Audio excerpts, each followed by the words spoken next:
ओम नमः शिवाय। नमस्कार मित्रों, शिव ज्योतिष ज्ञान चैनल में आप सभी दर्शकों का हार्दिक स्वागत है। और आज मैं फिर नई जानकारी के साथ आप सभी के समक्ष एक नई जानकारी लेकर आया हूँ, जो हमारे भाग्य से संबंधित है। दोस्तों, भाग्य का खेल निराला होता है। भाग्य ही इंसान को तरक्की की राह पर ले जाता है और भाग्य ही गरीबी की खाई में धकेल देता है, क्योंकि बिना भाग्य के इस दुनिया में कुछ हासिल नहीं किया जा सकता है। कर्मों से भाग्य बनता है, इसलिए हमें अच्छे कर्म करने चाहिए। अच्छे कर्म करोगी तो भाग्य अच्छा ही बनेगा। इस पर रामायण में श्री तुलसीदास जी ने कहा है, सकल पदार्थ एहि जग माही, कर्महीन नर पावत नाई। बिना कर्म किए किसी का भाग्य नहीं बनता है। इसका मतलब यह है कि हमारे ऋषि मुनियों ने, वेद शास्त्रों ने भाग्य को महत्व दी है। बिना भाग्य के इंसान कुछ नहीं हासिल कर सकता अपने जीवन में। तो अब मैं आपको कुंडली में कुछ ऐसी स्थिति बताऊंगा जहां पर आपका भाग्येश विराजमान हो तो आप भाग्यशाली कहलाएंगे।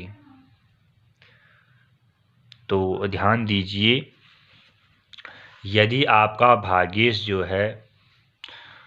एकादश भाव, इसको लाभ भाव कहते हैं, भाग्येश इस कुंडली में नवम स्थान को भाग्येश कहा जाता है।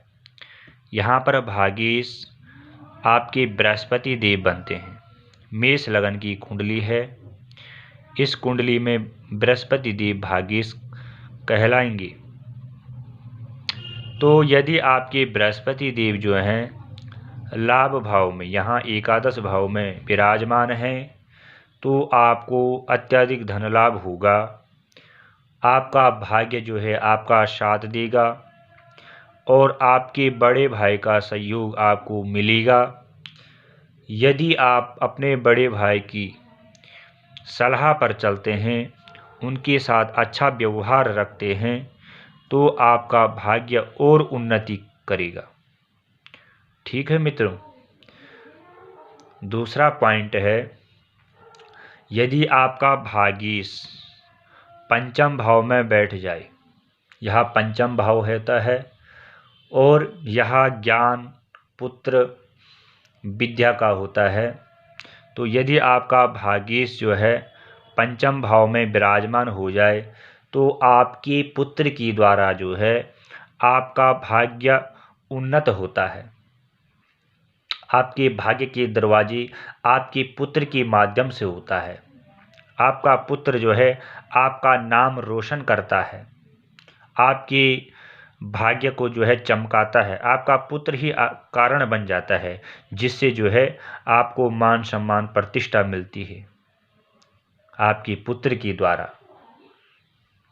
ठीक है।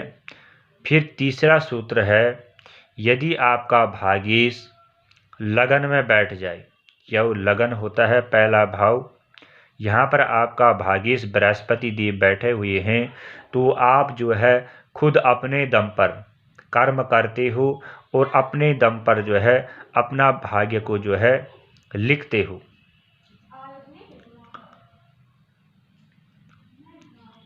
इसी प्रकार अगला सूत्र है, यदि आपका भाग्येश चौथे घर में बैठ जाए, यह चतुर्थ स्थान होता है, यह सारे सुखों का होता है। जीवन में जो भी सुख हैं, मकान, दुकान, जमीन, जायदाद, ठीक है, यहाँ पर बैठ जाए तो आपके माता के सहयोग से आपका भाग्य उन्नति होता है। माता की सलाह अगर आप लेते हैं, अपनी माँ की सेवा करते हैं, मान सम्मान करते हैं, तो आपका भाग्य जो है चमक जाता है। ठीक है मित्रों, अगली सूत्र में बताता हूँ।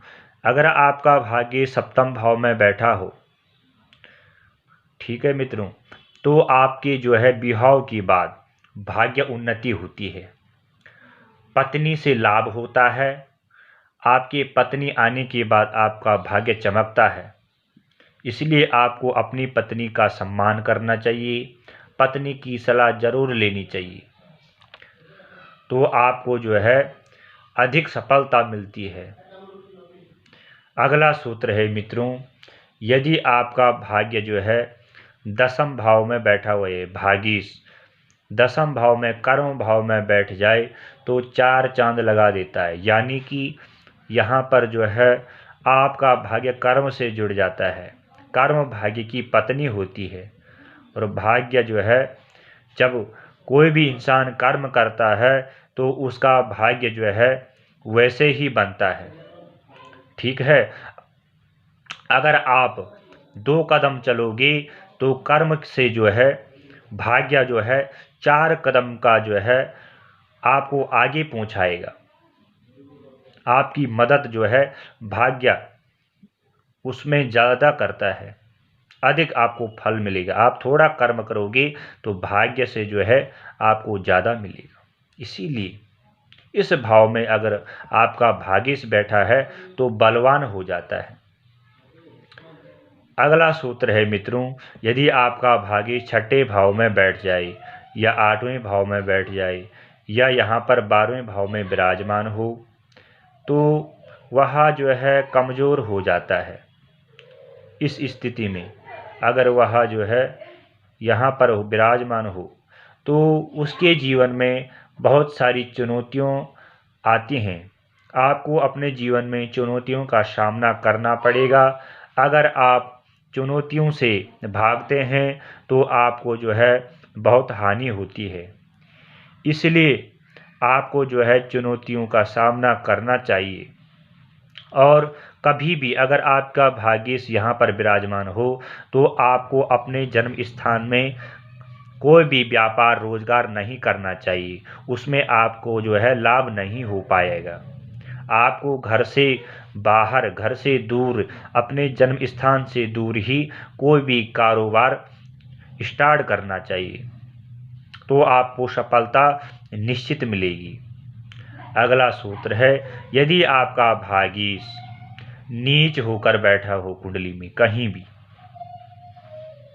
ठीक है, कहीं भी आपका भाग्य नीच हो, अस्त हो, उस पर जो है पाप ग्रहों की दृष्टि हो, शनि मंगल राहु केतु की दृष्टि हो, तो आपके भाग्य में कमी आती है। आपके पिता से भी आपको फायदा नहीं होता है, आपकी पिता की तबीयत भी बिगड़ जाती है, और इसीलिए जो है आप जिंदगी में परेशान रहते हो। अगर आपका भाग्य कमज़ोर है तो समझ लो आपकी सारी कंडीशनें जो हैं कमज़ोर हो जाती हैं और आपको जीवन में बहुत सारे संघर्ष करने पड़ते हैं। तो यह आज की जानकारी थी मित्रों, यह आपको अच्छी लगी होगी। अगली जानकारी में मैं आपको बताने वाला हूँ, पहले भाव में सूर्य की फल आपको बताऊंगा। तब तक के लिए नमस्कार।